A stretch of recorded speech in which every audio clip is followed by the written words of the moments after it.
Well guys, the time has come and I need to mill up some beams for our kitchen and living room.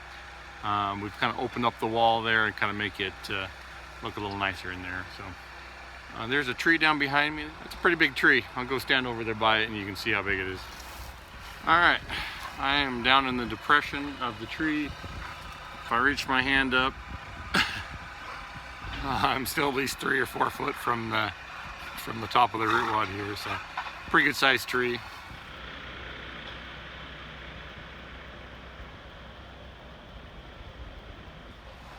So I have no idea how long this tree's been down. It was blown over when we bought the property. It's sitting up off the ground, so I'm hoping that it's still in good shape. It's kind of been suspended. So I don't know until I cut into it, so I'm gonna start by nipping the underside here and kind of releasing some of the tension, and then I'll come in from the top. Or maybe I'll just cut the whole thing from the underside, I don't know. Let me think on this for a second.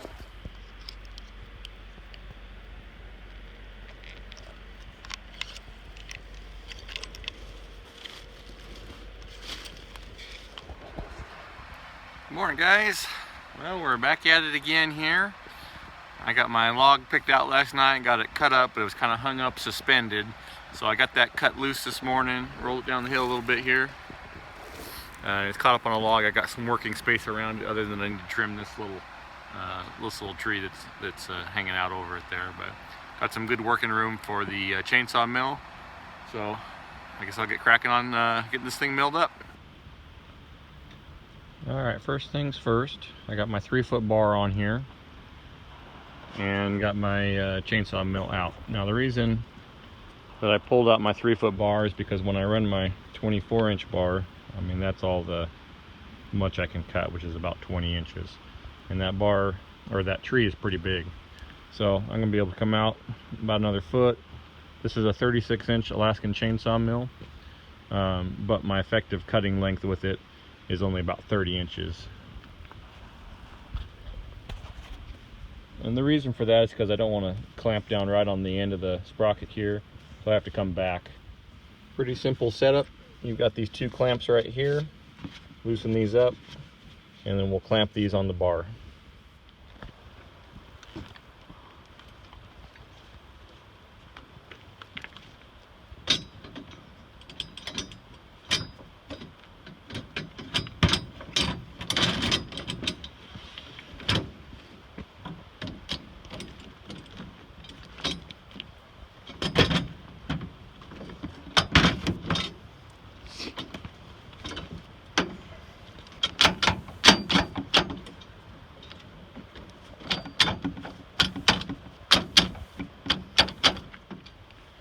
Alright, I've got it slid in here. I'm making sure that my clamping bar is not over my teeth and my chain can still move freely. So I'm going to go ahead and cinch these down on it.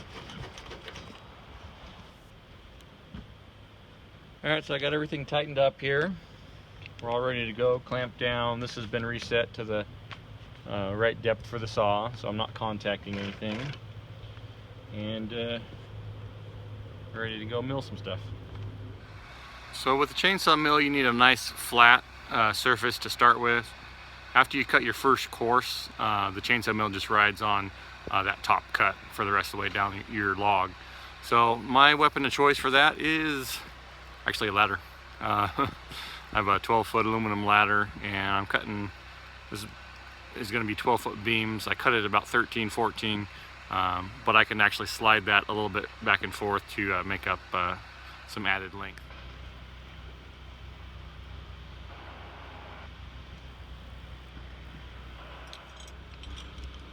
I carry a few extra things in my chainsaw kit.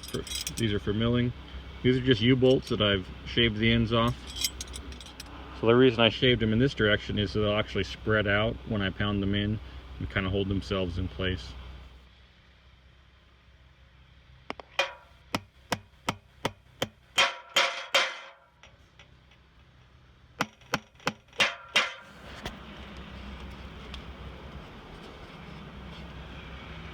Alright, I've got them locked in. There's no rattle back and forth.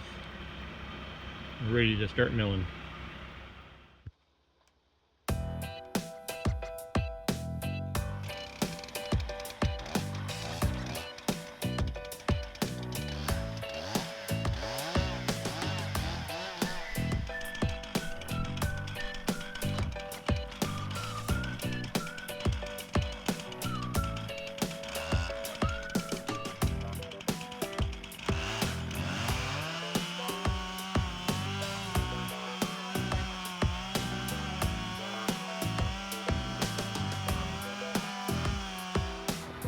You know, I thought about that for a second and I decided to let gravity help me, so I'm gonna work my way down the log.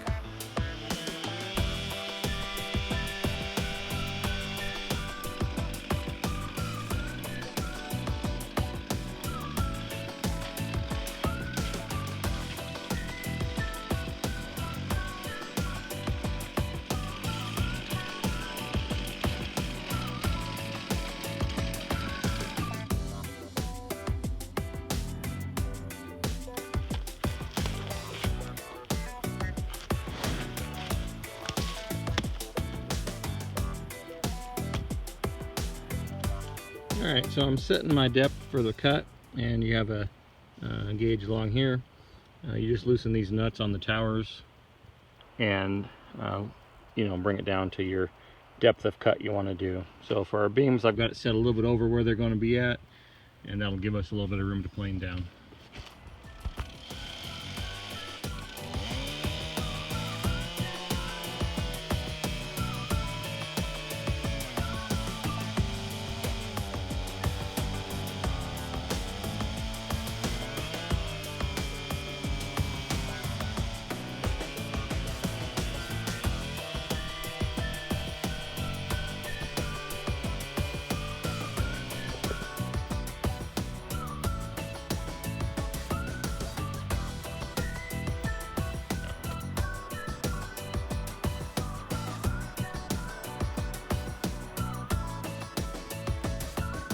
Now it's just rinse and repeat.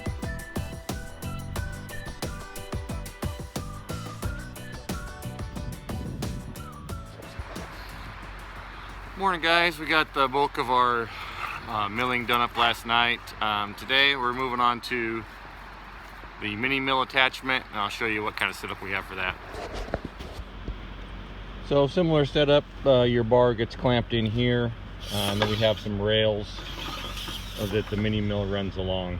So we'll clamp the saw in here, and we'll use this rail setup as a guide. I don't have enough rail for what I want to do, so I kind of spaced it out a little bit, which isn't ideal, but just kind of trying to make do with what I have here. Okay, so I'm making some decisions about my log here, and I have my cut list of what I need.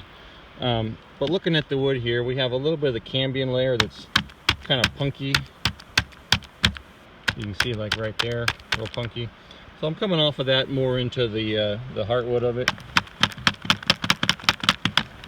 As you can see, pretty good wood there. So I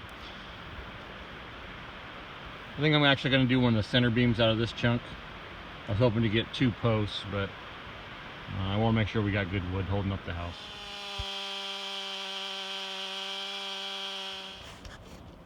Well, that made pretty quick work of that beam.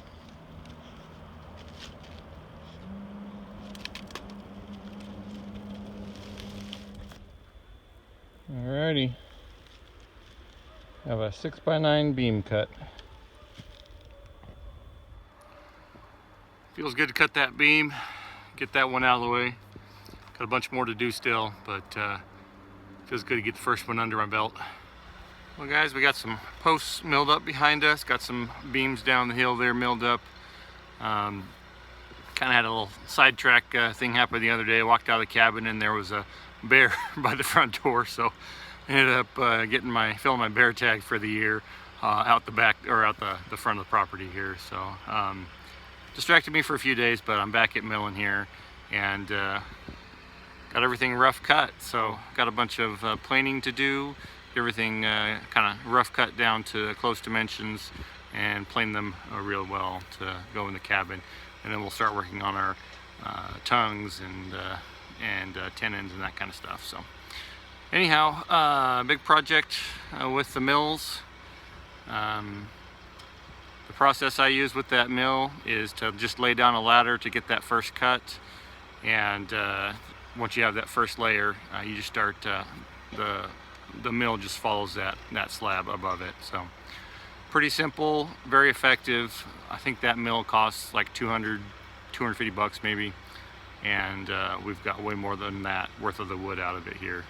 So if you're looking to do something like this yourself, it's a cheap way to get some pretty cool results. So anyhow, hope you enjoyed this video. We'll catch you guys later.